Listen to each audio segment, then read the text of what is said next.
All veterans have a story to tell, whether it's a story of incredible bravery on the battlefield or the sacrifice they made for their families.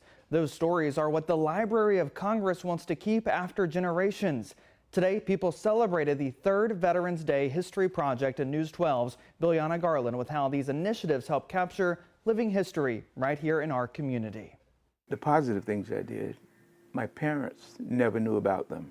And my daughter was coming across, she was looking through some of my things, said, "Dad, you ought to share this with people. People need to know it." That's what the Veterans History Project is all about.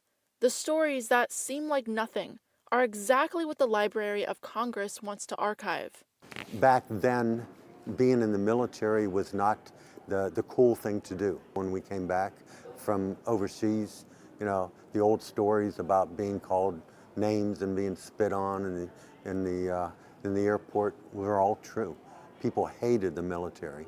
Gary enlisted in the Air Force in the late 60s. He joined at a time when being a service member was something to keep quiet about, so he kept his wealth of stories to himself until now. There are a lot of stories that would go, you know, just by the wayside if it weren't for this opportunity for people to tell their story. The Veteran History Project archived these stories for 24 years, focusing on the personal experience of each vet. But most people never knew about any of this because I didn't want to seem like I was bragging. Some stuff I just did it and didn't see it as a historical kind of a thing. Leander didn't have a choice in joining the military. He was just a senior attending North Carolina A&T State University when he got drafted to Vietnam. No way.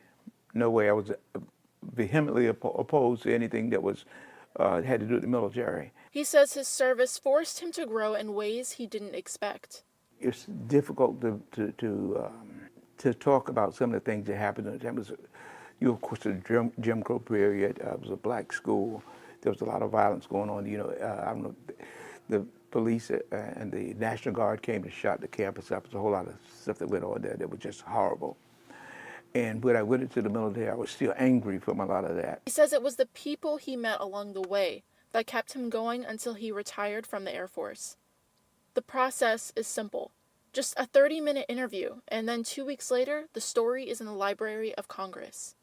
And what we have today just didn't happen. You know, it took sacrifices.